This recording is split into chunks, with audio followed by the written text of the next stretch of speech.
महाराष्ट्र राज्य परिवहन निगम के कार्यरत कर्मचारियों ने अपनी मांगों की संदर्भ में थाली बजा आंदोलन किया। तो चलिए नजर डालते हैं इस खबर पर।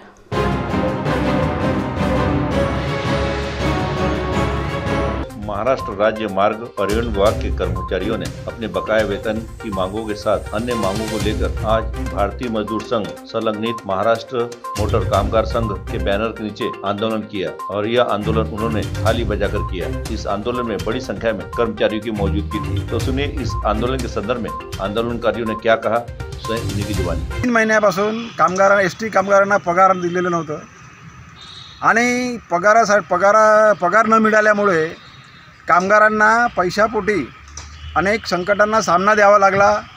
कामगाराचं जीवन उद्ध्वस्त झालेलं होतं। त्यामुळे आम्ही या आंदोलनाची नोटीस 31 तारखेला दिली।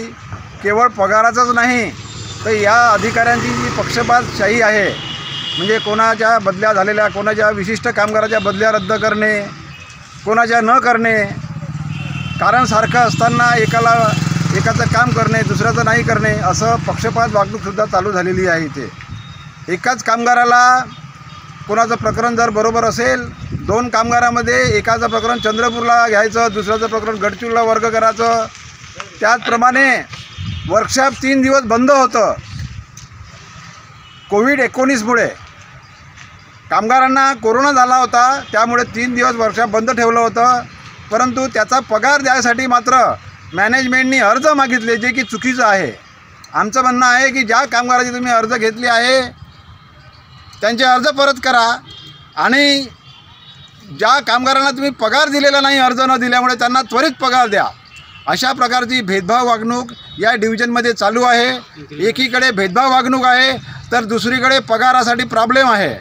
कामगारांना एकीकडे पहिले एसटी कामगारांना आधीच पगार कमी आहे। पगार कमी असताना तो आपलं जीवनाचा उदरनिर्वाह कसं करतो, मुलांची जी गरजा आहे ते कसे भागवतो हे ज्याचं त्यांना माहीत आहे।